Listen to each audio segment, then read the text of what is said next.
Hey, what's going on, guys? My name is Jake from today'siPhone.com, and here's your TIP Daily for February 19th, 2013. Okay, so let's start off today with a little next-gen iPhone news. Now, a lot of people are still talking about a bigger screened iPhone, even though Apple just upped the screen size of the iPhone 5 from 3.5 inches to 4 inches. Now, Mac Rumors has kind of gone and done something a little bit unique and created an iPhone with a 5-inch screen, digitally at least. And then they measured everything out perfectly to what the device would feel and look like, and created a printable mock-up that you can print out, cut out, and fold to have a paper model of the exact dimensions of what an iPhone 5 could possibly feel and look like. This way you'll get a sense of, the footprint of the device, how big the screen actually would be in hand.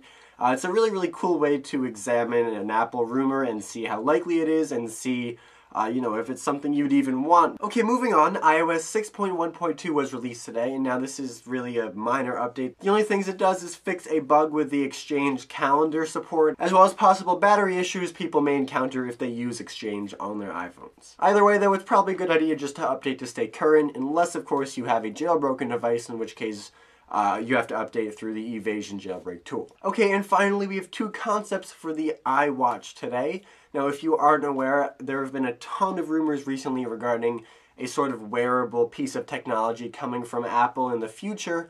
I don't personally know how I feel about it. It seems like a pretty consistent and persistent rumor, so maybe Apple is planning something in the iWatch department, but until we hear any official news, the best we have are these concepts. The first one is from The Observer, and it doesn't look too good. It looks like they pretty much slapped it together sort of quickly.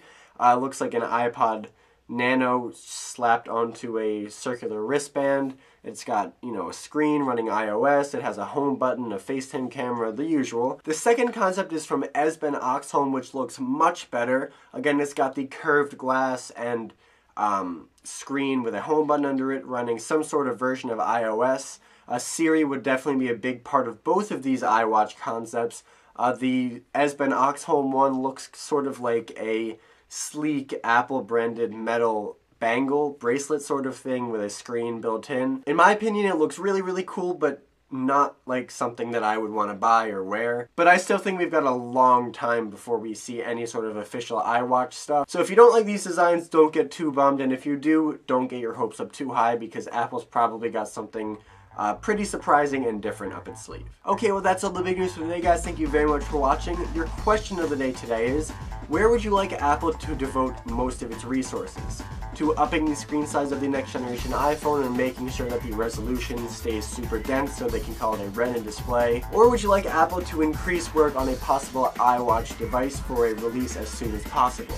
You can let me know in the comment section down below or on Twitter at TIP_Jake. Please don't forget the links to everything I talked about in this video in the description down below, so definitely check those out.